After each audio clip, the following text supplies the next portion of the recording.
Coming up on iOS today, Rosemary Orchard is back. And that means it's time to talk about traveling with your iOS devices. Stay tuned. Podcasts you love. From people you trust. This is Twit. This episode of iOS Today is brought to you by Wealthfront. To start building your wealth and get your first $5,000 managed for free for life, go to wealthfront.com/iOS Today.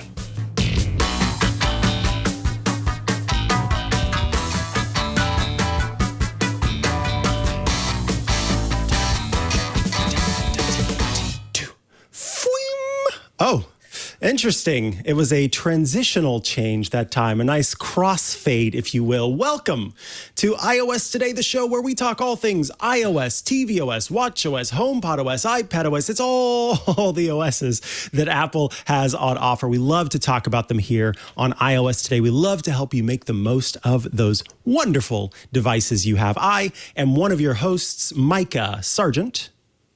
And I am Rosemary Orchard, who was absent for a whole week and really missed being here. I'm sorry I couldn't be here, but it sounds like you had lots of fun with Dan.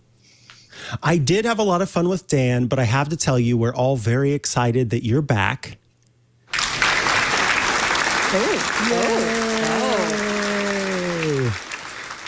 Don't ever give me a soundboard because I will use it anyway.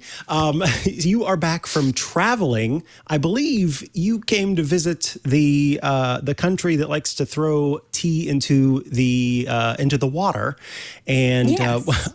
Hopefully the country treated you well while you were here, and you had a good time. And you had a great idea that, hey, while I'm gone, I might as well make use of the experience that I've had to talk about tips and tricks for travel that you sort of knew and garnered along the way. So let's get right into it. Tell us about everything you want to tell us about with tips and tricks for travel. Yeah, well, the first thing I'm going to say is before you go off anywhere on your travels, you're going to want to make sure that all of your devices are fully charged, backed up. You've got a case for it if you want a case for it and things like that. Just make sure that you've done all of your updates and stuff before you, because the last thing you want is to be at the airport trying to download and install the latest iOS 15 beta.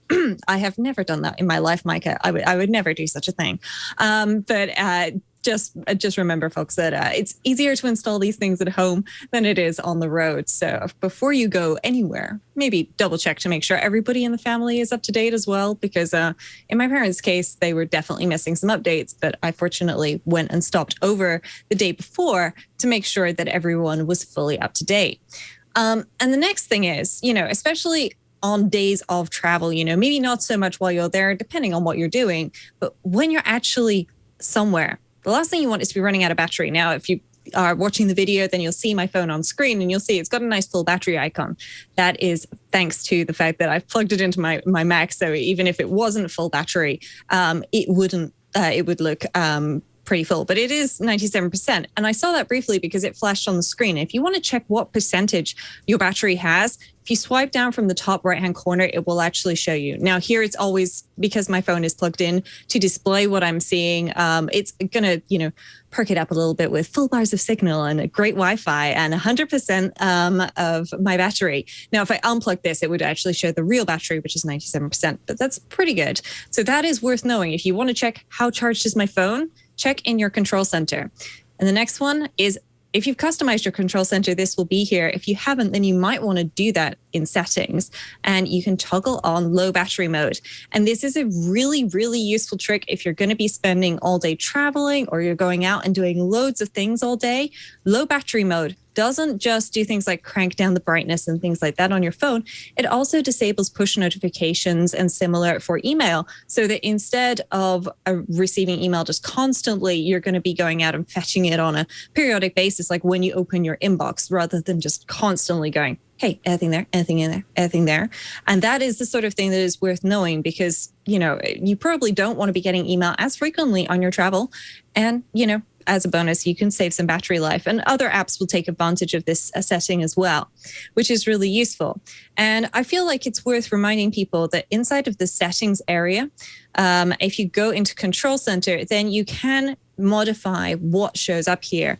And especially if you're going to be traveling, then it might be useful to have some of the things available you don't usually have. So for example, you might want to be able to quickly bump up the text size to be able to show somebody in your travel group something that their eyesight's not so great. So popping text size into the control center means that when I swipe down, I have that as an option, and I can just increase things all the way up to 135% or bring it back down. I'm going to set that back to 100% because otherwise that's going to confuse me all day. And I'm going to just remove that. Shazam, definitely recommend that. You hear a great song while you're traveling. You don't want to waste any time. Just swipe down, tap on the little Shazam icon. You don't even need the app installed, and then it will get on with it. If you tap it, then it cancels what it's doing. So that is worth remembering because there's a lot of great things that you can do from the control center, including, of course, the ever popular flashlight. A number of people that I saw walking around the airport with their flashlight on, and they didn't realize because it's on the lock screen. So make sure that you've got an easy way to turn that on and off. But don't forget as well, if you tap and hold, you can do your different brightnesses. So if you're watching the video, then you'll see my flashlight increase and now be decreasing in brightness all the way back to off. That is really useful if you're in a darkened hotel room. Or you drop something onto the seat on a plane. You don't want everybody, like staring at you while you're ferreting around under the seat. They're going to stare anyway, but at least this way you're not blinding everybody at the same time. You can just tap into the flashlight and then pop it on minimal brightness, which is great for, where did my sock go? I knew my sock was around here somewhere. I need to put my shoes back on to go to the bathroom. So that can definitely help you. So along with low power mode, there is also a feature on iOS called low data mode. And low data mode is really, really useful for just making sure that you're not using all of your data, especially if you're roaming and you've got, say, for example, a fair usage limit on your data roaming. If you don't usually use all that much data at home, maybe you work from home and stuff, so you're not going out and about and using your phone data all the time, then you probably want to turn that on. And we can put a link in the show notes as to how to do this on cellular. But another one to remember is that you can do this for a Wi-Fi network. And this is really useful if you've got like a hotspot or you're tethering to somebody else's phone. For example, you're doing this from an iPad. So what you can do inside of settings on your iPhone or your iPad, and then Wi-Fi, if you tap on that little info bubble, one of Micah's favorite bubbles, and then you scroll down, you can turn on low data mode. And this is great for things like terrible hotel Wi-Fi networks where you just need to like try and download a bigger app that's not going to download over cellular data. But you know that it's really terrible. So you don't want it slamming it with all things.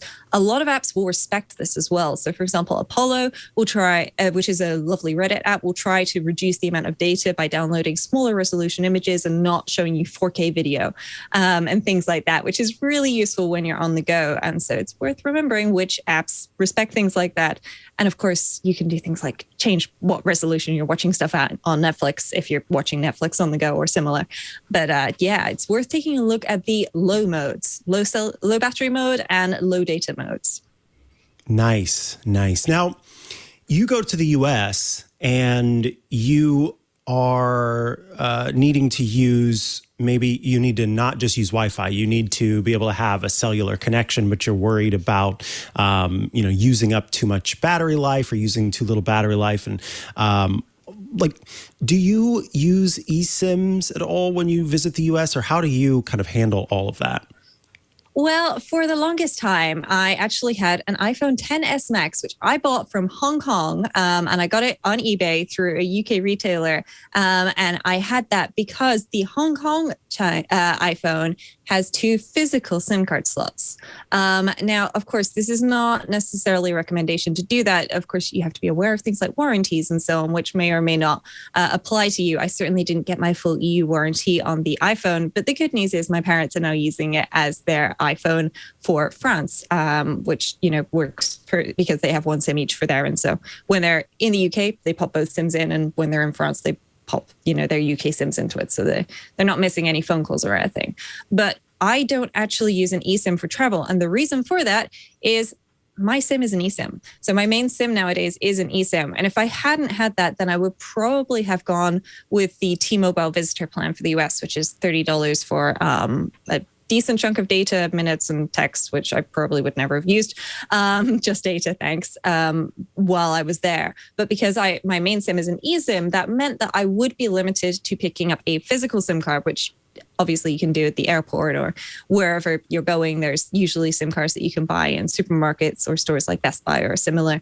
And that holds true around the world from experience. The exception being Japan, where I bought or rented a pocket Wi-Fi. But you can absolutely use eSIMs for travel. And that is a great use of it because you don't have to go somewhere and buy a physical SIM card. It's just worth being aware that eSIM carriers are not always going to be the cheapest to get data on, which is a win and a loss to an extent. You certainly pay for some convenience. And for example, on an iPad where you want some cellular data, it is well worth the price of the eSIM stuff just because you can literally tap into it from settings on the airplane at the airport after they've told you that you can now use your phones to call and, send messages and so on to, hop straight onto the internet if you need to. But personally, this time I went with good old fashioned roaming. Mm-hmm. Yeah. And for folks who don't know about roaming, because I think back in the day when people heard about roaming, you'd hear roaming charges, and there was this huge concern that you were going to end up spending $1 trillion. But it doesn't have to be like that, right? No, it certainly doesn't, and it very much depends on where you're from, where your phone's from, what SIM card you're using, what plan you're on, and so on and so forth. So all of this is something you will need to research ahead of time. Now, personally, I'm with a carrier called EE in the UK. They're one of our biggest carriers. They are the carrier with eSIM and the cellular Apple Watch, which, as a side note, does not roam. Your cellular watch will not hop onto a network anywhere else around the world except for your home country. It will stay offline as a Wi-Fi watch. But because of the plan that I'm on, I got to choose from all of the available options. I, of course, picked roaming. I love travel. So I have free roaming around the world, which is great, included in my plan. So it's worth making sure that you check with your carrier to see whether or not you get roaming included. And if not, if it's at a reasonable price, you might just be able to buy a bundle of data in advance. And one thing you can do if you're not sure, usually when you get to a country, you should get an SMS from your carrier to say, hey, welcome to the United States. You can use your calls and data and minutes unlimited just as you would at home. But until you get that, if you're not sure, if you just want to wait and check, if you go into settings and then mobile data, see mobile data options here at the top, roaming on, I can just turn that off. And so my phone will still connect to the local cell towers or, mobile phone towers, and it will get signal. And then my carrier will realize that I am roaming. And then shortly after that, you should get a text message to let you know, hey, you're here, welcome. You can use it at a extortionate extra amount if you're on the incredibly cheap carrier that my parents are on, or you can get it for free if you're me and you've planned in advance and got something like that. This is also where you can control your data mode. So you can say, hey, wait, all the data on 5G, all is good. Low data mode, please. I'm on, I need to watch my data usage. That's what I used when I was in the US, even though theoretically I've got unlimited. I decided, let's crank it down a little bit, low data mode. Let's be a bit more offline while I'm on holiday. And of course, you can also control whether or not you're using 5G on, which uses more battery, 5G auto, which is what I would usually recommend, or just 4G if you're somewhere with no 5G signal. I was in New York City, so I figured there'd be 5G everywhere. I was right. Nice. Good to go there. All right. And then one more before we take a quick break. This one is relevant to the ongoing pandemic. What if I need to show folks that I am vaccinated and also, of course, be able to get on and off planes and into and out of countries based on my vaccination information? Yeah. First of all, double check where you're going and the carrier that you're flying with or traveling with to make sure that you fulfill their requirements. Don't take necessarily what I'm going to say here as 100% gospel, but usually you might have to take a test in advance and upload that information to your transit method. So in my case, I flew to the United States with British Airways. British Airways required me to download a specific app and take a photo of my valid test results and everything and send that to them. So I did that. But what what you can do through whoever your local solution to this is download a COVID pass. And I'm just going to show everyone this through the camera rather than directly on my screen, just because it is my actual data, though. Actually, I can show this one on screen because I've got an expired one here, which I kept around. You can download a COVID pass probably. This one's domestic. It's expired. We don't have domestic passes here anymore, but there are travel ones, which I could download it, and I needed to have all 3 of those with me. So I downloaded them and kept them in the Apple Wallet, which meant that they were right on hand whenever I needed them. There is also inside of the settings area on your iPhone, exposure notifications, which if you don't have turned on, if you're going traveling, might be worth turning back on. Consider it. And you can, and for me, what happened, I landed in New York City and it asked me, hey, do you want to change your active region to New York? And so I said, yeah, sure, please. And it changed this automatically for me. And so then while I was in New York, it was tracking things and feeding the data back through that system there. And then when I came back to the UK, it swapped me back to the NHS, which is what the UK uses over here, which meant that actually, unfortunately, on Saturday night, I got a ping after I got back here to say, hey, you've been in contact with somebody who tested positive for COVID. And unfortunately, my mother currently has COVID. So I'm glad that I knew. But the good news is I'm isolating at home. I'm safe. And, thanks to my iPhone, I knew that we've been pinged. So my mom was able to take a test. I'm glad that she was able to take a test, and I'm sorry that she tested positive. But well wishes. She seems to be doing pretty well right now. Speedy recoveries. Good to hear. All right, we're going to take a quick break before we come back with more travel tips and tricks. I want to tell you about Wealthfront, who are bringing you this episode of iOS Today. Stock trading can be, well, a pretty wild ride, but the thrill of risking it all is best enjoyed in moderation, like, casino gambling and eating questionable street food. If you're playing the market, I hope for your sake that you're stashing some safer money in a place like Wealthfront. You might think that day trading stocks is the secret to investing success, but Wealthfront has a ton of data. It shows that time in market almost always beats timing the market.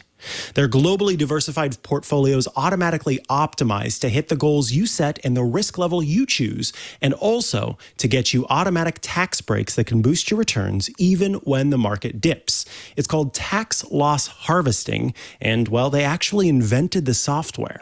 You can also personalize your portfolio with a selection of funds that are hand-picked by Wealthfront's financial experts. Categories include social responsibility, clean energy, and cryptocurrency. Wealthfront is trusted with more than $27 billion with a B dollars in assets, helping nearly 500,000 people build their wealth. And, by the way, Investopedia just named them their best robo-advisor for 2022. And if you think about how the year isn't even halfway over yet, that's a pretty impressive statistic. To start building your wealth and get your first $5,000 managed for free for life, go to wealthfront.com/iOS today.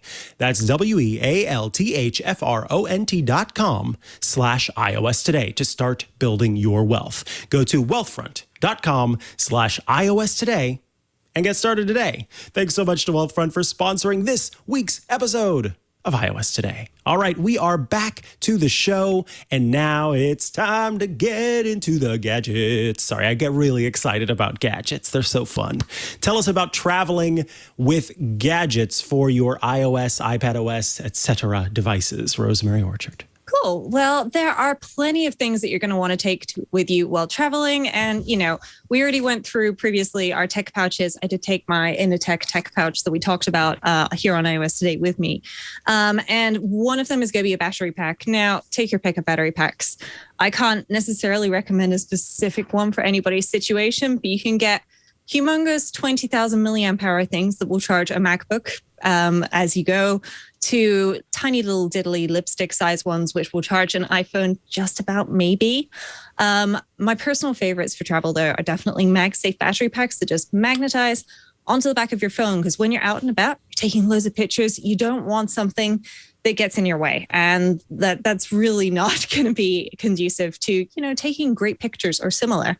One thing I will note is if you are using something that's MagSafed onto the back of your phone, and I've got a MagSafe Pop Wallet here on the back of my iPhone, and I'm just going to open it up and I'm going to pop into the camera mode, because if I take a picture, and I apologize, my desk is a little messy, 1x zoom, that's fine. 3x zoom, that's fine. I've got an iPhone 13 Pro here. If I pop out to the half size though, there's a little something that you can see at the bottom of my camera, Mikah. I don't know if you can spot that down there, but that's the bottom of my PopSocket wallet. So it's worth remembering that if you stick something on the back of your phone, then it might get in the way a little bit when you are trying to take that great shot. So what I ended up doing with this one is I kind of just folded it in halfway on one side. And then that meant that I could take a picture with that half size zoom lens and not worry about things. But aside from battery power, of course, you're going to want a decent charger for wherever you're going. Now, depending on where you're going and what you're doing, you may only be taking your iPhone and just going on a quick trip.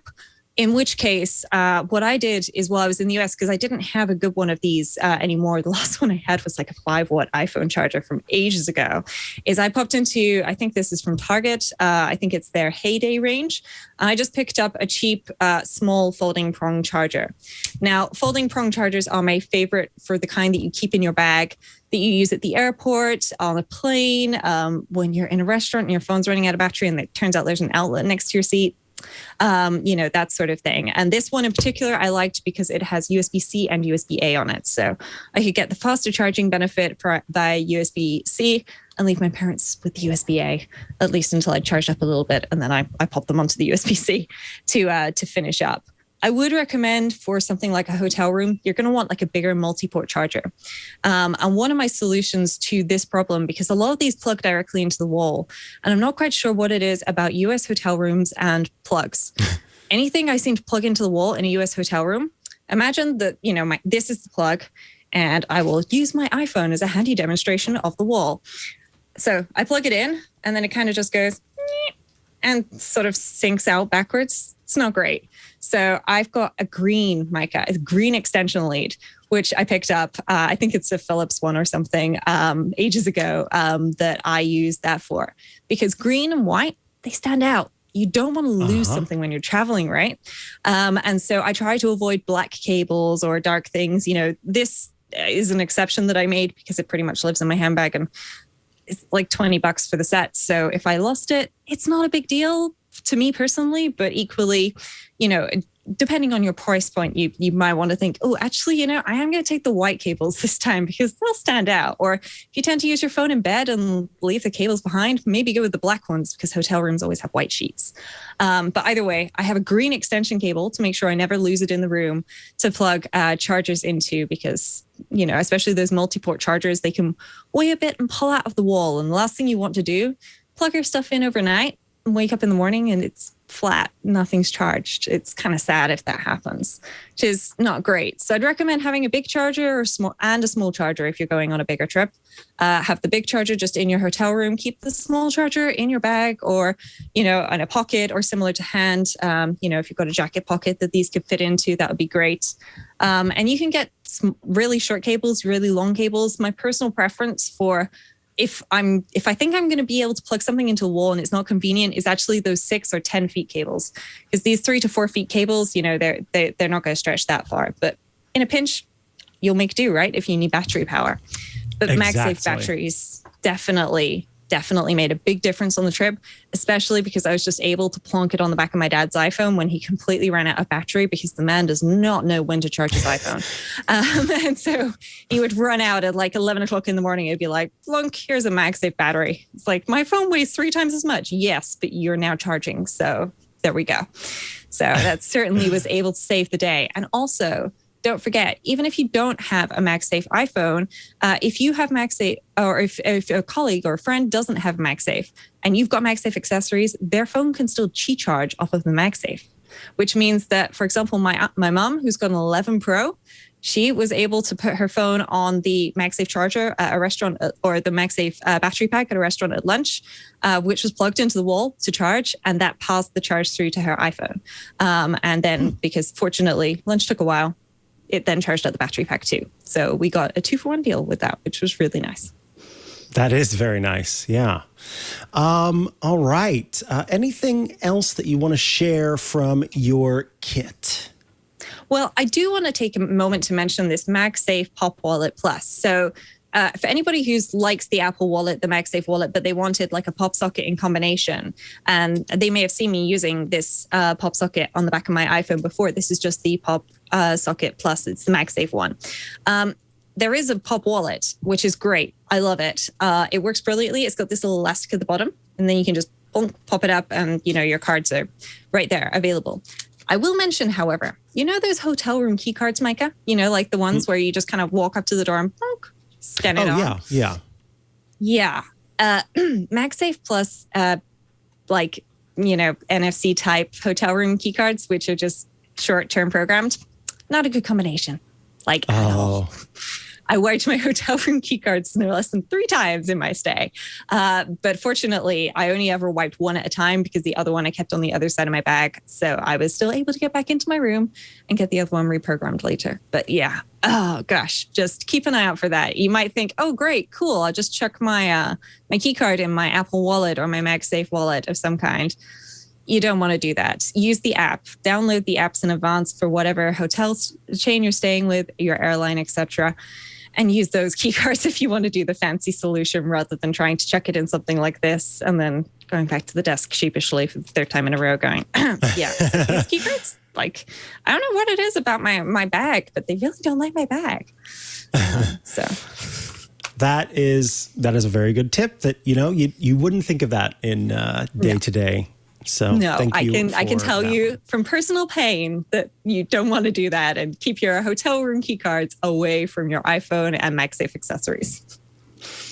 All right. And then I think first and foremost, for those of us here who are using our devices regularly and want to use them for travel, it's often about the apps, the experience of using different apps that can enhance our trip as we take it. Tell us about some apps that you make use of for your trips and maybe some you just recommend that people check out.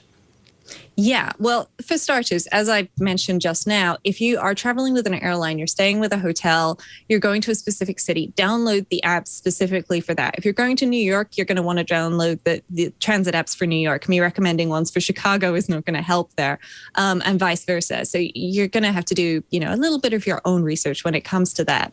And similarly, traveling with, for example, British Airways or American Airlines or Delta or United, download the app for that airline or whoever you booked with in advance so that you can do things like get the boarding pass in your mobile wallet instead of having to, just live with a piece of paper, which, it works, but it's not as fun when you can, just open it up on your iPhone and scan to go through, or even just do it on your watch. And, those ones are great, but there are some other ones that I would specifically recommend, including one that I have mentioned as an app cap before. And I just wanted to mention it again because it really did help multiple times. So I mentioned before, I had roaming in New York, my parents didn't. And on the first day, I was very generous with my battery packs, which was a great idea until I ran out of battery and I was the one with data. Fortunately, however, in the airport or in the car on the way to the airport, I got my parents to download Guru Maps, including the offline maps of New York. And when you download a map in Guru Maps, you don't just get the option of downloading the map, you also get navigation data. And so you can download the map and the navigation data. Now, the map for New York is 350 megabytes. The navigation data is 844 megabytes because it's got that much data in it. So you're probably not going to want to download the entirety of the United States. That might take a bit. But this was really worth it because, we were at a restaurant. We needed to get back to our hotel. Fortunately, I had pre-programmed the address into my mum's iPhone for the hotel. And we were able to get directions without using the internet because we downloaded everything in advance, which was great. So also it helps that New York is a grid system. So that really helps. It's like, this one is 41st, that one is 42nd. Okay, we need to go in the opposite direction. Perfect, done. And so this is really great because you can find all the things like that. And if I pop in, for example, my hotel, then, I can see that. And if I was offline, then it would still work and get me where I needed to go, which was perfect. So I highly recommend this if you are not going to have data, or maybe you're just, want a backup solution.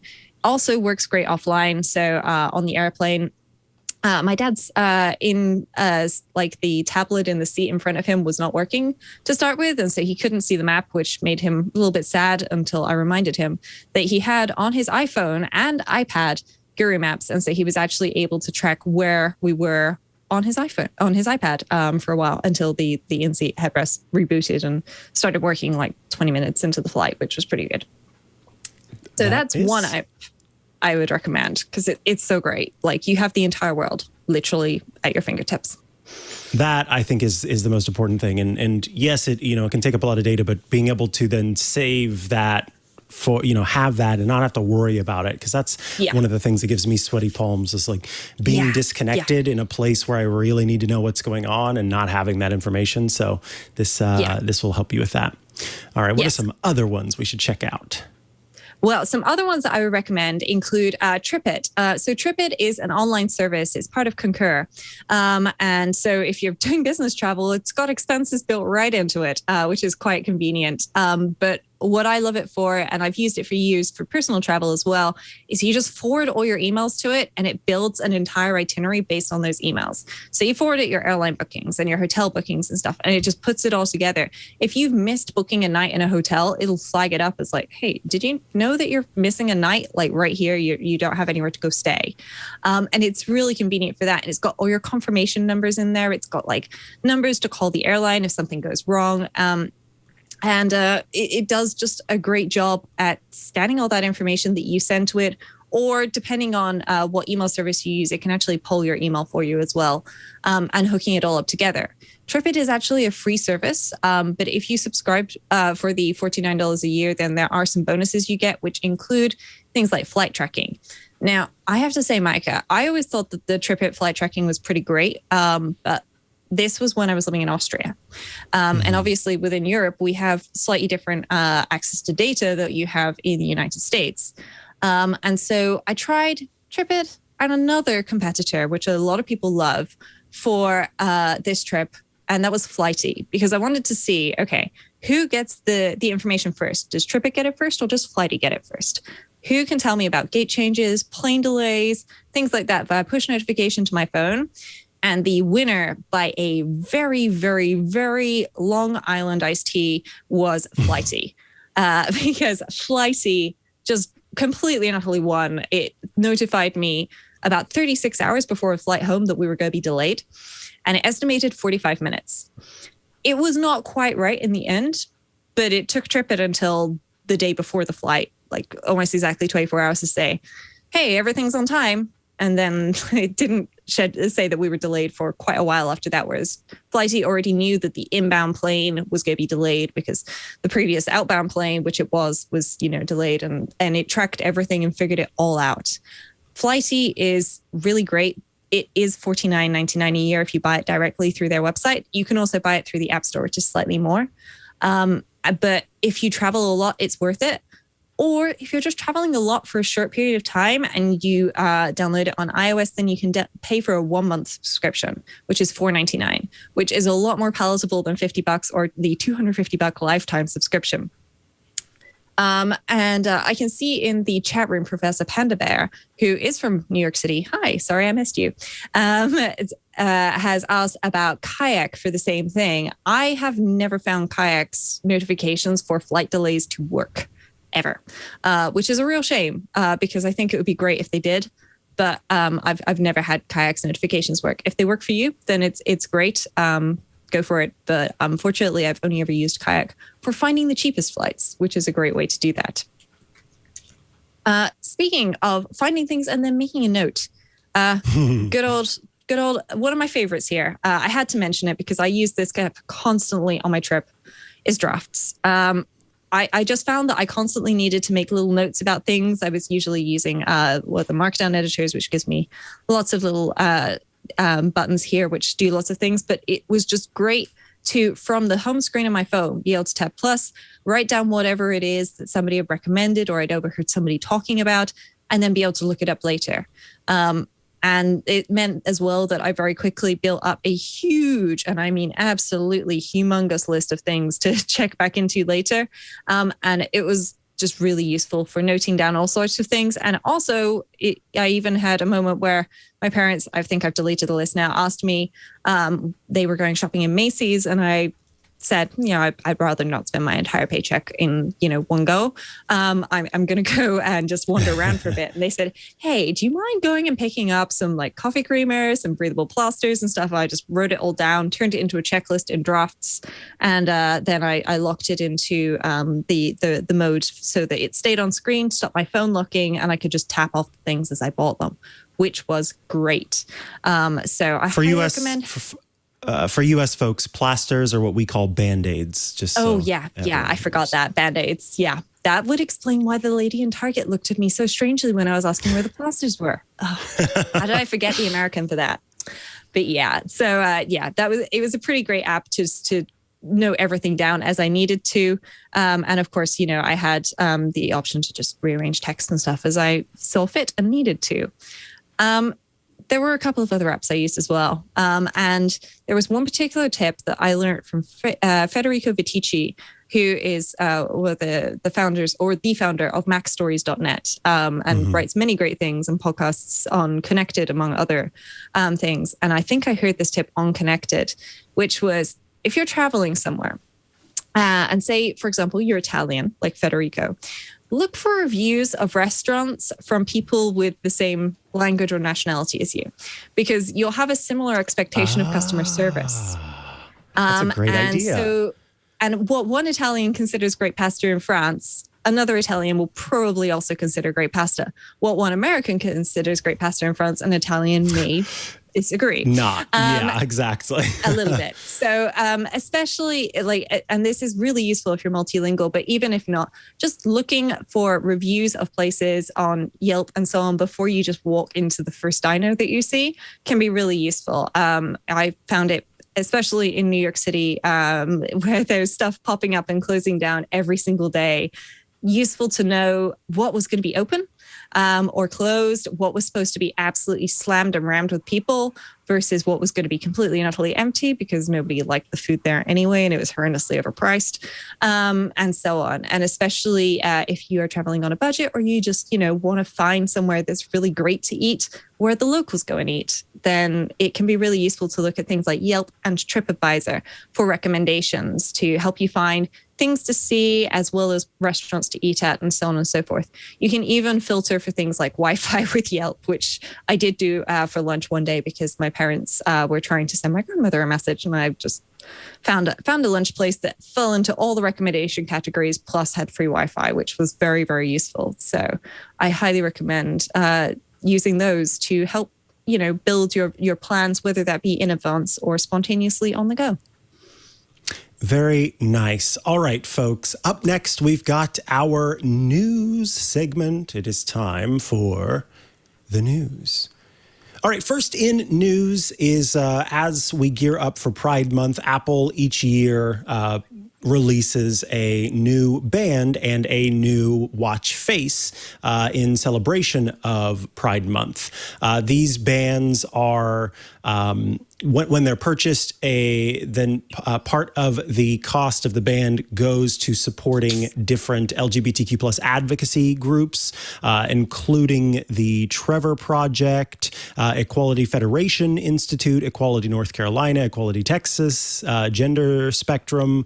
There are lots of them. You can read about all the different ones that Apple supports. And there are a couple of different bands, including the Pride Edition Sport Loop and I think it's called the Pride Edition Nike Sport Loop. So the Pride Edition Sport Loop is white, and it has the Unity Pride colors on it, which include black and brown as part of the colors.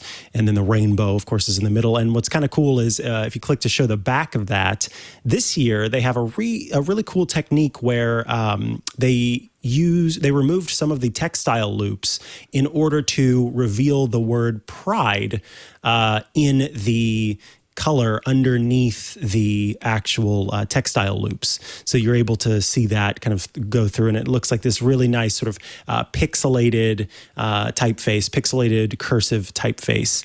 On top of that one is the Pride Edition Nike Sport Loop. This one is black and has the Unity Pride colors.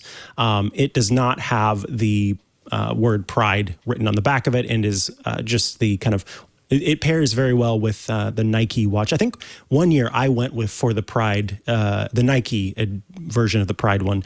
And then I thought there were 3. Maybe there are just 2. And I'm forgetting. There is definitely a new Apple Watch face. That's probably what I'm thinking, is that as well. Yeah. So the new Apple Watch face includes a Nike Bounce face that has the Nike icon as well as some Pride colors. Sorry, Anthony. And it's just got this kind of nice gradient look in the background with the different colors of the rainbow. And then above that is the Pride watch face this year, which is meant to sort of match with the colors of the band, the stripes of the band, and it spells out sort of in a mosaic the time that you have set up. So what's kind of cool is that this year and it says the colorful threads move as the digital crown on the Apple Watch is rotated, or if the display is tapped, or if the user raises their wrist. This year, the packaging for the Apple Watch band includes app clip functionality. That means that a user can scan the app clip QR code and be able to immediately add the face to their watch so that it matches the band that they just got. So anyway, all of that comes together in celebration of Pride Month. And again, if you are interested in purchasing any of those, then know that part of that purchase will go towards celebrating or towards supporting these advocacy groups. Moving right along, Apple is bopping out these betas of iOS as we roll into iOS 16 territory. So Apple's Worldwide Developer Conference is just around the corner. That's the time when Apple announces and shows off the next iteration of its operating systems, those things that we talk about here on the show, iOS, tvOS, watchOS, etc. WWDC kicks off with a keynote where Apple talks about those different devices or those different systems and software, and helps developers kind of get prepared to be able to make their apps make use of these new tools, this new functionality. But in the meantime, there are still versions of iOS 15 that are being worked on, and that includes iOS 15.6, which is in beta. And from what I've read, Rosemary, it seems like iOS 16, from the internal testing that's been taking place, is a little bit rough. Sometimes when there's a new version of iOS announced at WWDC, folks can download it that day on a device and play around with it. I think I'm going to be waiting this year based on what I've heard about the roughness around the corners of iOS 16. And that's why I'm not surprised that this close, given that it's next month, this close to WWDC, we're still seeing iterations of iOS 15.6. Yeah. We've got less than 2 weeks to go until the keynote, I believe, or certainly 2 to 3 weeks. And they are releasing updates. And for people who are curious, there are a couple of interesting features coming in iOS 15.6, including the Wallet app now enabling Apple Cash customers to send and request money from their Apple Card, which is quite nice for those of you in the US who have the Apple Card and Apple Cash at any rate. Sadly, those of us in the UK don't have that yet. And Apple Podcasts is also getting a new setting to limit the number of episodes stored on your iPhone and automatically delete older ones. And it's also got a couple of fixes in there. The ones that are known right now is to do with home automations, with people arriving and leaving potentially failing, and the iPhone SE 3rd generation unexpectedly shutting down. But fingers crossed that is going away. So yeah, it's worth knowing that unless you have done the beta rodeo before and you have installed a developer beta and you know what a developer beta entails, that you should be looking for the public beta of iOS 15.6 rather than looking towards getting iOS 16 on your phone. And definitely, Mikah, I think for the vast majority of people, hands off of iOS 16 until at least the first round of developers have gone through and survived and limped out the other side and told you that it's not that bad. It's okay. Once Apple finally release a public beta, then it's usually pretty good to go. I 100% agree. This one's one to hold your horses on. You've included a buyer beware in the show notes this week. Tell us about the RoboDeck. Yeah, so this is an interesting one that I spotted on HomeKit News, which is a great website dedicated to lots of HomeKit news, unsurprisingly. And they had an article a couple of days ago or last week about RoboDeck, which is something that is available, I believe, on, I can't remember if it's Kickstarter or Indiegogo right now, which is supposedly a deck cleaning robot. Dun, dun, dun. Why do you need to clean your deck that much? Well, that's a good question. Why do you need to stain your deck monthly? Because they sell refillable monthly cartridges. Well, that's a good question. And if that didn't raise your eyebrows, then the fact that it has HomeKit integration really should. And this is something that I can see people go, oh, great, HomeKit integration. I love this. What you need to remember, especially when things are on crowdfunding platforms, is HomeKit integration requires approval from Apple. If they don't have it, then they can tell you that they're going to apply for HomeKit integration and they're probably going to be rejected. If companies like Eufy, who produce robo vacuums, iRobot, the Roomba people and so on, don't have HomeKit certification because there isn't even a category in HomeKit for this yet, then please, definitely be aware that this is almost certainly not going to get HomeKit integration. And if it does get HomeKit integration, it's going to be an unofficial, unsupported version through something like Homebridge, which is all very well and good, but it is not going to turn up in your smart home in the Home app as a deck cleaning robot. It might have some switches to turn it on and off, and it probably will automatically, helpfully reorder cartridges at $20 a month to stain your deck on a monthly basis, which is not required, just to be clear. But yeah, so keep an eye out if you're on crowdfunding platforms for things that claim to have Apple support or integration with things like HomeKit, because unless it's from an established company that already has HomeKit support, it probably doesn't. Yeah, that is very good advice. It is something that, you look at that and you're like, what are you even thinking? What? I don't understand. And there's no vacuum category. You do not need to stain your deck monthly. Just so people are aware, I did check. The article checked as well. And I checked to make sure it's twice a year. Like at most twice a year is how often you need to do things like that to maintain your deck, unless you live somewhere with a crazy climate, in which case I'm going to assume that you know best and that you don't need a robot to tell you what to do. Indeed.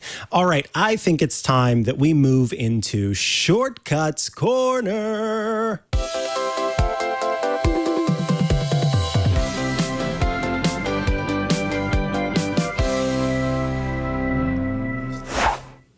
This is the part of the show where you write in with your Shortcuts Corner requests, and Shortcuts Corner is what my brain said. And Rosemary Orchard, the Shortcuts expert, provides a response. Our Shortcuts Corner request this week comes from Kevin. Kevin writes in, "Hi, Mikah and Rosemary." Hello, Kevin.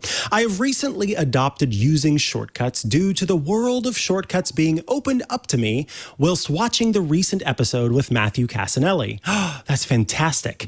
I have created and imported several shortcuts that are extremely useful, but one task is proving very difficult to achieve. I have my salary pay slips emailed to me every week, but I have to remember to save them and, well, sometimes I forget.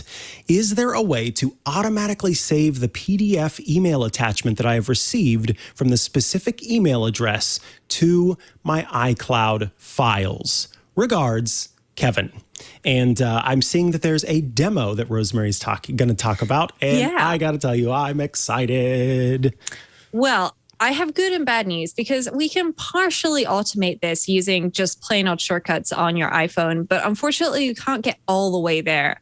And the way to get all the way there is unfortunately not using shortcuts at all. It's using Mail on macOS and a mail rule. And you'll need to run Apple script for that. And that can do everything automatically. And we can put a link in the show notes to the Apple script that you need to run. I've modified an existing Apple script I had so that we can include that, which will just download the attachment and save it into a folder for you, which is, that's fine. But you asked for shortcuts. So I'm going to show you how to do this with shortcuts. The only thing that you need to be aware of is what's going to happen is this is not going to run 100% automatically. What's going to happen, you're going to get an email. And then when you get an email using the mail app from that person, it will pop up a notification and say, hey, do you want to run the shortcut? And you have to tap yes.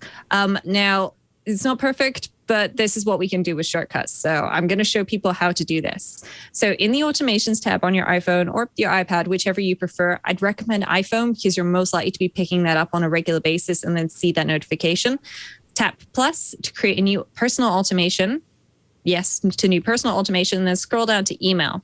And here is where we can get specific. So you said, Kevin, that you get an email from a specific email address. Okay, so I'm going to tap sender, and then I am going to quickly disable my display because I don't want it to show Mikah's real email address. And I'm going to put in Mikah@awesome.com to just be our placeholder for the time being. So Mikah, if you don't own awesome.com, I unfortunately, I'm going to request that you temporarily pretend to be the owner of this domain.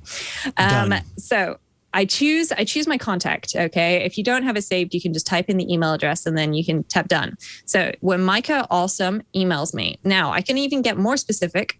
I can say that the subject needs to contain. So for example, in this case for Kevin, it might need to contain payslip, which I can't spell, but there it is. And you can also say on a specific account and to a specific recipient. Okay. So that's, which particular email address. I'll just leave it as it is. And now we don't appear to have anything here, but this is where we get to have some fun with the magic variables inside of shortcuts. So I'm going to look for the save file action, and this is in the document section. And so I add save file, and this on its own doesn't do anything. And if I just tap on file, it's going to ask me which file. No. Tap and hold on the file. Okay. And then we can change to shortcut input. And now if I tap on shortcut input, this is where the real magic is. So you can change this. We don't want the email. We want the attachments. So we want the attachments from this email. Now, if there are multiple attachments, then you're going to want to do a filter. And I'll come back to that in a moment. But instead, what we're going to do, we're going to open this up. We can turn off ask where to save. And then you can choose precisely where to save this. Now, it defaults to the shortcuts folder. If you don't want it to save in the shortcuts folder, tap on shortcuts. Tap replace, and then you choose another location. So for example, your downloads folder, just straight up iCloud Drive is where I'm going to put it. And then you can type in a sub folder for somewhere else. Now, here's an extra trick for you. What you can do here is you can actually add some further information in. So shortcut input, again, if I pop in the shortcut input, then I can put in the subject in the path. So wherever the folder is that I've selected, so in this case, iCloud Drive, it can then create a folder inside of that with the subject of the email, and then it can save my email, save the attachment inside of that. I'm just going to leave this as saving to this for now, but that's it. That's all you need to do. You just need to tap next and then done. You'll see there was no ask before running option to turn off there. That is an unfortunate side effect of the email trigger for shortcuts, which there it is. I've lost it. So that's all you need to do. It's one single action. You tap it and it does it. And it makes it a lot easier, which certainly takes some of the load off. But if, for example, and a lot of places do this, they've got an image in their signature. So it's going to save the image and the payslip every single time. You don't really want that. Then you have to go clean it up. You have to look at, magic like Hazel. Not so good. What we want to do is we want to filter our files. And Kevin, I believe, said it was a PDF. So we are going to add a little filter in here. So we're going to filter, and it's automatically put in shortcut input. I'm going to change this to attachments again, and I'm going to add a filter, and I'm going to say file extension is PDF, and I'll just lowercase that a second, and then close that. And then what I need to do here, if I tap and hold on attachments, then I can select my magic variable and I can use my filtered files instead.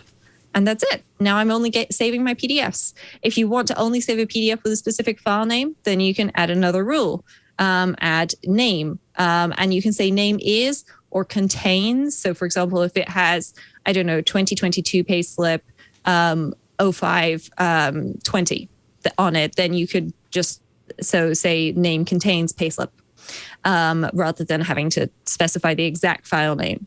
There's a lot of things that you can do there to just filter that down, but that's how you can do that with shortcuts. Though, unfortunately, my advice still stands that the absolute best way to do this is on macOS with a mail rule, or depending on your email setup and situation, it could be using something like if this and that with Gmail or similar. But shortcuts can certainly get you most of the way there. Nice. And yeah, we'll include the link to the mail rule as well, so that you can get that and or the mail rule. All right. Did you have one more you wanted to share, a demo? Yeah. So I did just want to share that, when you're traveling, and I was doing this all last week, you want to quickly share a whole bunch of photos with people quickly. And it's going to be the same group of people every time. So you're going to want to just do this the same way. And so what I did is I built a shortcut, and I am going to build this live here for you just to show you how easy it is. Okay, so what we need to do to start with, inside of apps, we just scroll down to photos. And there it is, photos. And then we want to do, it's going to be select photos. Now tap on the arrow here. That's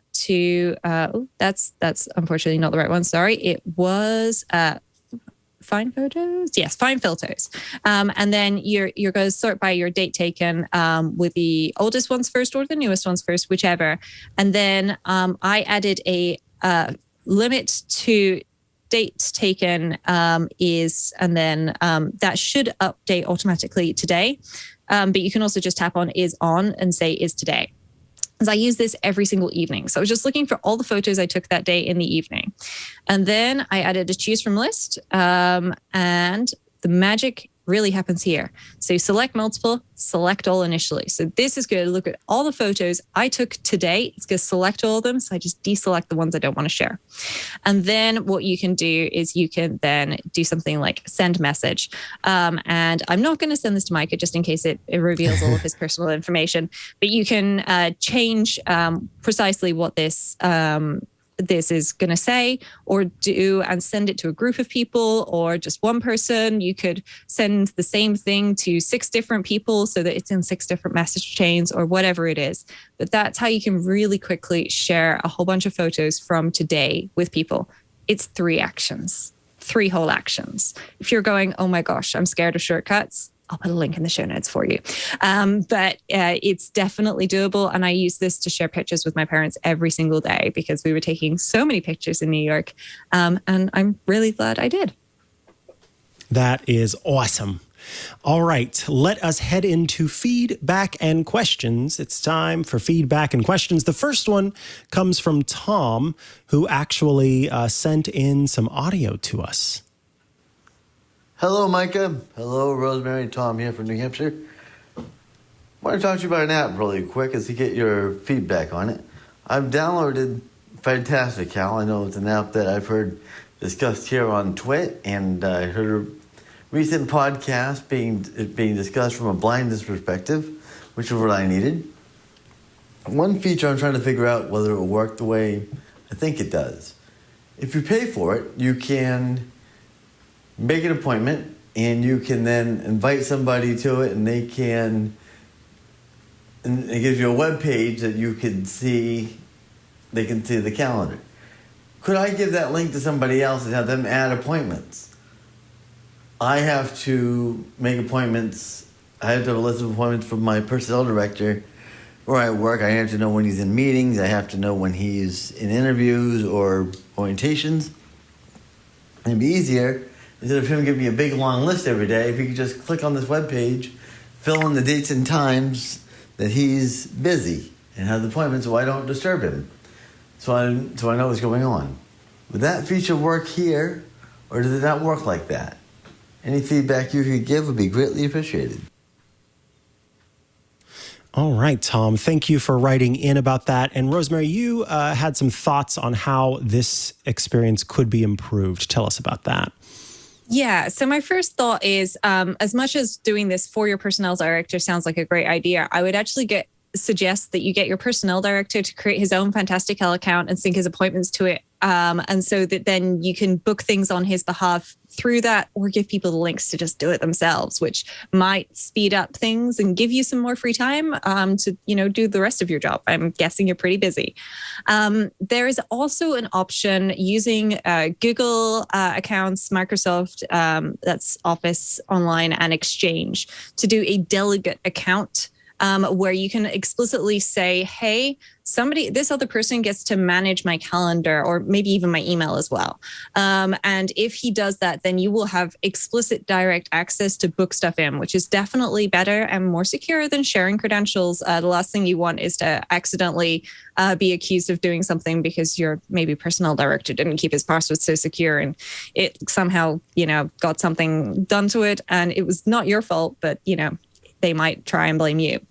The other option is to use a service dedicated for this. Fantastical is great for doing things yourself for your own account, but if you need to do it for other people's accounts, and especially in a corporate setting, you may find that it's not necessarily the right solution. There are other solutions online which are purely based on just like booking somebody's availability and checking their busyness, which are numerous and plentiful, and there's a variety of price points available for things like that. One of them is Calendly, which I used many, many years ago. It's a good service. I know quite a few people who use it.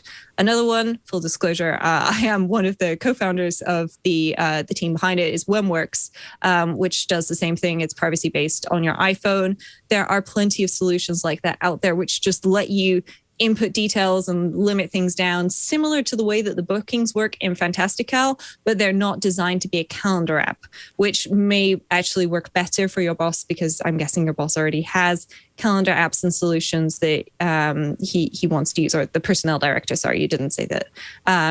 They are your boss. Sorry about that.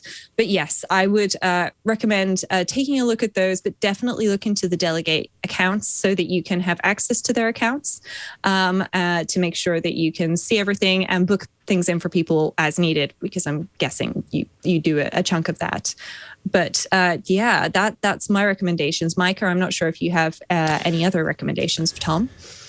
No, I think that what you've suggested is the best way to handle that. I know that it requires a little bit of managing up in that way, well, likely, but that's going to be the cleanest way to make that happen.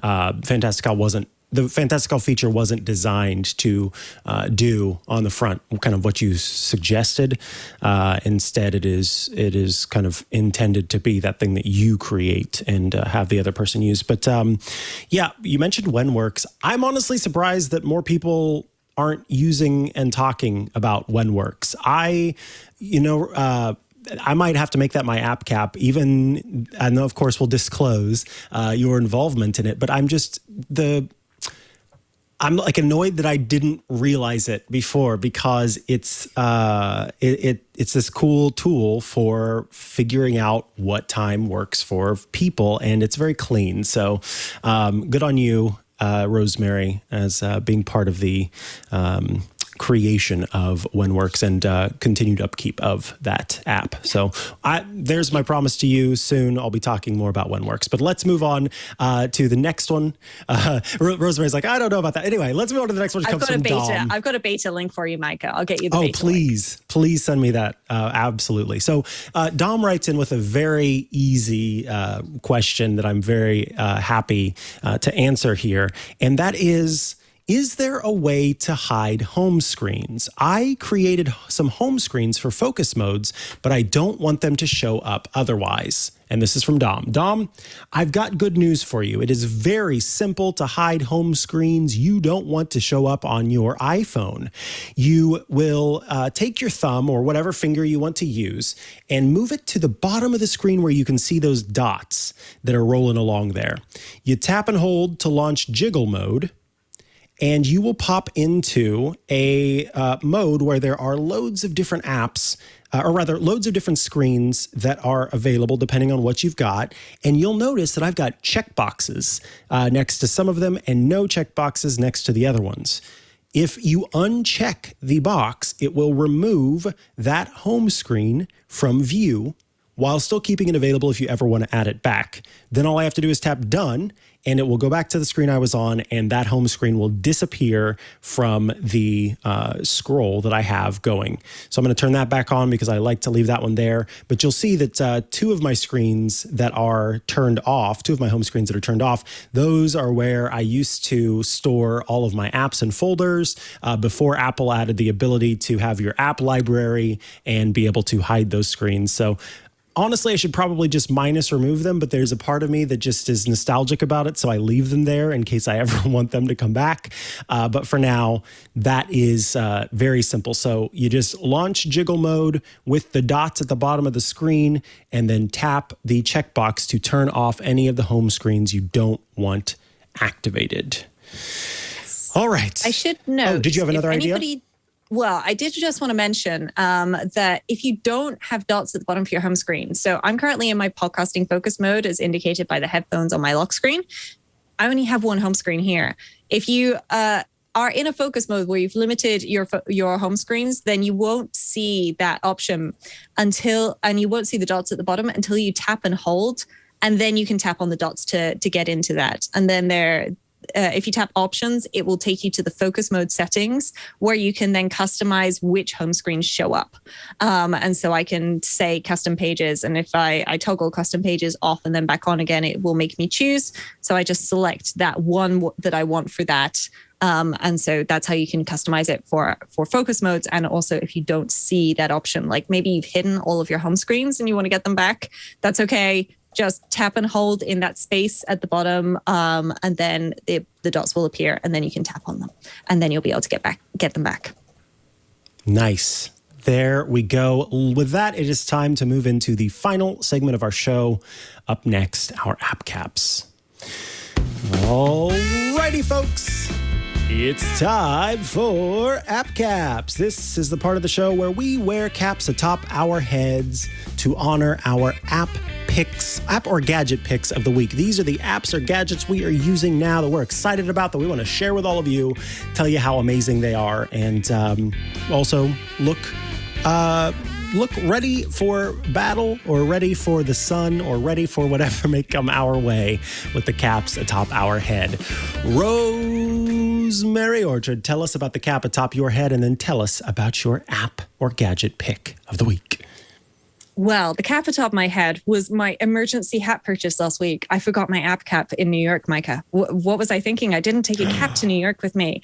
Worst idea ever. It was so hot and sunny. I had to make an emergency hat purchase. Thank you to Target and the $10 packable hat that I picked up, which is in a lovely shade of, I think it's sage green. I'm not sure. I had a choice between black or green. And obviously I wasn't going to pick black, but knowing green was Mikah's favorite color, I had to go with green because it was Tuesday. Bless. So, I was thinking of you, Mikah, when I purchased my hat. And my app pick of the week is, there is an app involved, but it's actually a gadget pick. It is this. This is the DJI Pocket. Now, I should note, this is the original DJI Pocket. This is the one I recommend. They don't officially sell this anymore, but you can buy this on Amazon and a whole bunch of other places. And this is a teeny tiny with a gimbal 4K camera. And it does video, but it does a whole bunch of other things as well. And what I really love about this, there's this little slidey section on the back, which if I pop it out and flip it around and slide it back in, I have the ability to connect this directly to my iPhone. That's right, folks. This is a Lightning connector. There's also a USB-C connector available as well on both the DJI Pocket and the DJI Pocket 2, which is the newer version. But what I love about this is this is genuinely pocket size. So for people not watching the video at home, I'm holding up my hand next to the camera and it's only reaching the first knuckle on my longest finger. Now I do have, longer hands, I think, than some folks, but it's certainly not very tall. It's a couple of inches tall. It's maybe an inch wide and an inch deep. And this is a teeny tiny camera that's really easy to just like pop into small places, and you can flip it around to do things like a selfie mode and so on as well, which I've just swiped into the wrong mode to do that. But if I did that, then it flipped around to face me. Woo, amazing. But what I love about this, and unfortunately what is very difficult to demo because I need to plug my iPhone into my computer to share my iPhone screen, but I'd also need to plug it into the DJI to show you that you can plug this straight into your phone and then control everything on your phone as well. So not only do you have this great little camera, but you also have the option of controlling it directly from your phone. And one of the things I love about this is I was able to take some amazing panoramic shots with this without having to move my iPhone. Because I know that for people who've tried taking panoramic shots before, if you pop into your iPhone and you open up the panoramic mode, which I've just done here, and I start trying to take a picture, and if I'm not very steady, then I'm going to go up and it's going to be like, no, move down. And you're moving too fast, slow down, and so on. And it's just quite difficult to get that right. And you end up with some really interesting, weird shots. This one's actually not come out that badly because I didn't move my phone all that much. But sometimes you end up with things like my dad the other day saying, I'm missing some sky. How do you miss some sky? You're missing some sky. Well, what this can do and what this does, and this is how I use this for the vast majority of my trip, is it will take 4 photos around and stitch them all together for you, meaning that you end up with some truly great pictures. And this is pretty much what I used for my entire time in New York. I used exclusively my iPhone 13 Pro and this DJI Pocket to take photos and videos because it worked incredibly well as a combination. And I'm just going to quickly look for some of my favorite pictures to be able to share with everybody, because there were some particularly good ones that I was quite proud of. And this is not going to show up brilliantly because I'm on an iPhone and I'm trying to share this in landscape mode. But this is one of the photos I took from the top of the Rockefeller building at sunset. So, over here on the left, we've got the Empire State Building, and then it's just panning around to the right with the sunset. And then there's a reflection off the glass. I took this with this tiny little pocket camera. Is this necessarily a photo that is going to make it into an art exhibition? No. Is it a photo that I love and I will be showing people for absolutely ages? Yes, it is. And there are quite a few of those photos. I've got some other ones. This one I just took on my phone. It's just some pancakes. Being able to do things like take great, really well stabilized video from this. The iPhone does have video stabilization built in. It's not so great. It's pretty good for what it is, but it's not so amazing. And this does have a teeny tiny screen on it, which if I power it back on a second, you'll be able to see it light up just to see, like, it's a postage stamp. Okay, the screen on this is a postage stamp. It's not intended to be the world's biggest gadget. You plug this into an iPhone and you open the TGI Mimo app, it will do everything that you might need it to do and more. And it will allow you to download the photos straight off the device and save it so that you can get them back on your iPhone, where, let's face it, that's where you want them to share them. There are options to get things like a wireless docking module and so on as add-on extras. But I mentioned this has got the Lightning adapter. You can also get USB-C. Works on Android as well. So if you've got friends and family on Android, then you can all share one great device and split the cost. Unfortunately, they're not the cheapest, but this one is the Pocket. That's the original. You can get them for about $239 on Amazon. And considering the fact that this is my camera, I found that to be a very good deal. I've had this for quite a few years now. It still looks like new. It still works brilliantly. It charges via USB-C. It works great for me. The newer one is $369 for the version 2. But honestly, I have to say, I think this is the best camera I've ever owned because it's truly the size that I can shove in one of my pockets. And for people not in the know, women's clothing doesn't have great pockets. Like this dress has got pockets because it's from Uniqlo, but most women's clothing doesn't have pockets. And I was able to fit it into even the tiniest pocket of the clothing I own. So I was very impressed, and it certainly made it easier for me to take some great panoramic photos. Very, very cool. I have had my eye on that, the Mimo or the Mimo, for a long time. The whole system. I think it's such a cool idea, and I like that it's sort of exists separate from the iPhone and can just be there to be the kind of camera for you. That's a cool feature. I should have mentioned actually. Go ahead. I should have mentioned that DJI are the folks who make drones. And so their image stabilization is absolutely rock solid. It really makes it really good. You know, if you're flying a drone around, you want the camera to be great. And they're the people that make the drones. So their image stabilization is great. And I have tried external gimbals before for my iPhone. I find them just too big and heavy. And I'm not going to use it. So I'm really glad that the Pocket exists as a sort of halfway house, which is also a great camera. All right. The app the cap atop my head is just a simple brown cap. Some people call it a soldier's cap. I'm not exactly sure what the technical term for it is, but if you're watching, it's you'll be able to see it obviously, but it's just a brownish sort of camel colored cap, and it has a pocket on the inside. Anyway, the app that I want to talk about is an app you can actually download for free from the App Store. So keep that in mind when you are getting this app, that it doesn't have any in-app purchase. So you may be going, okay, so what are the ways that that this app makes money? One of the ways that it makes money is by providing within the app advertisements in the way of other apps that folks can download with deals for those apps. So just, again, keep that in mind, read the privacy policy. But I think this is a really cool app for folks who are looking to manage their household, particularly if you are a parent or if you have other people in your house. What it lets you do is it's an all-in-one household management application. It lets you track your bills and expenses that are shared, plan family trips, organize appointments, plan weekly meals. You can coordinate chores. You can plan parties and stuff like that, home projects, etc.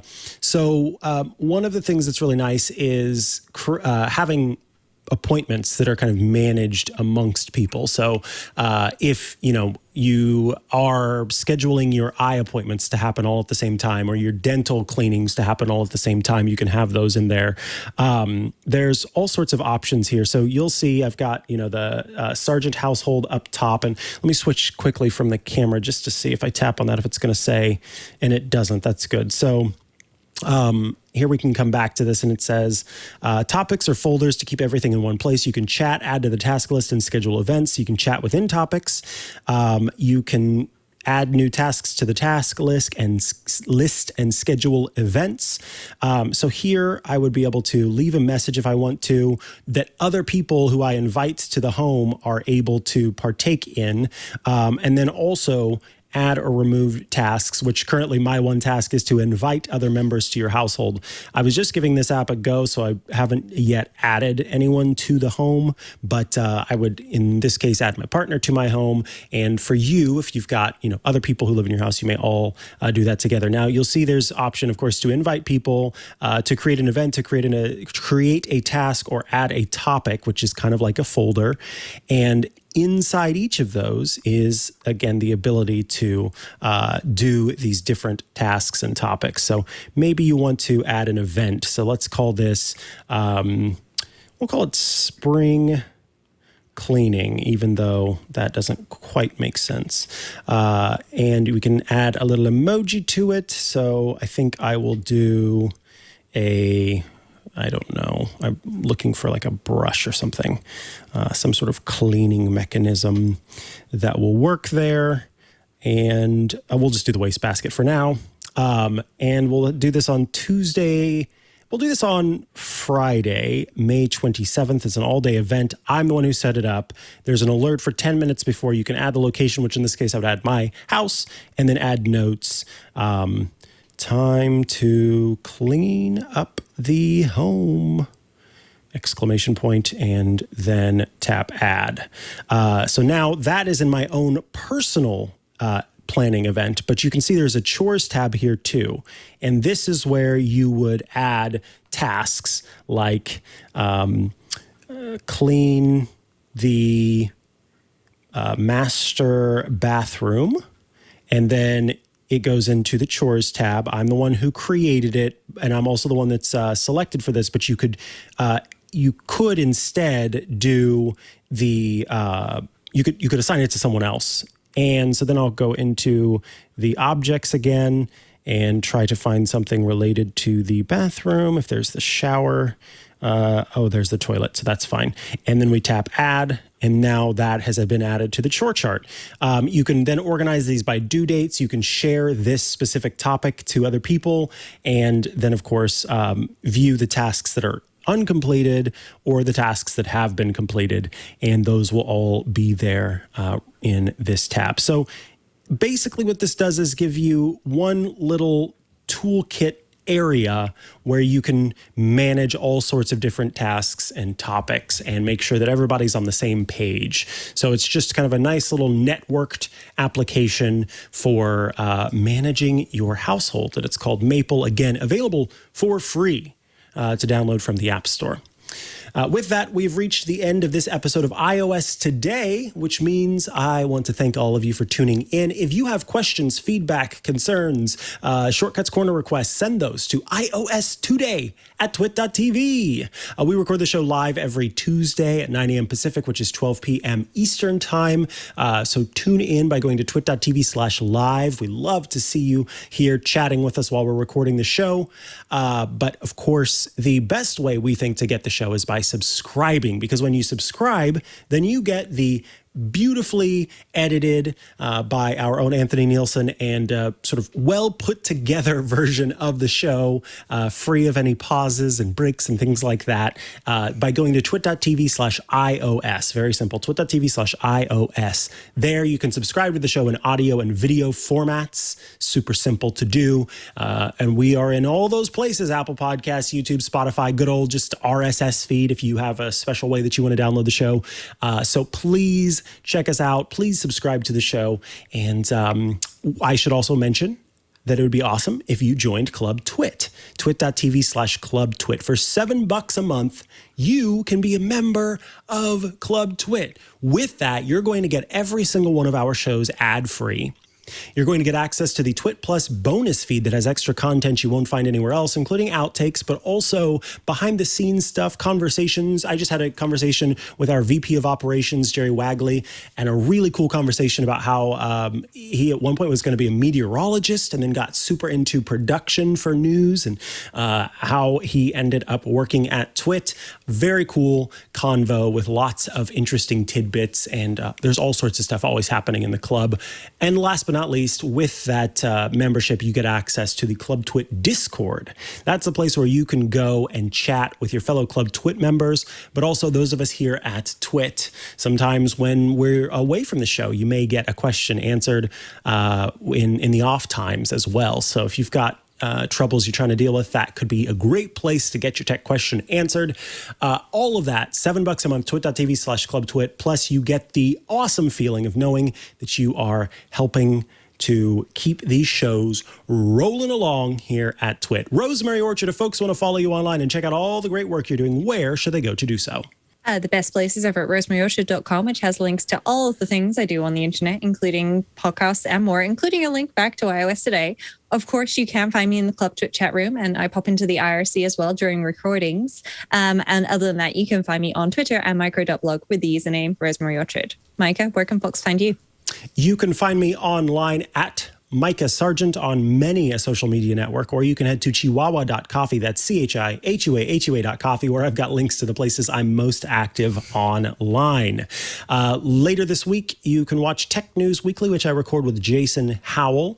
And on Saturdays, the Tech Guy, the radio show heard round the world, which I record with Leo Laporte, where we answer your questions as you call into the radio. Thank you all for tuning in. I hope you got some great travel tips and tricks here today.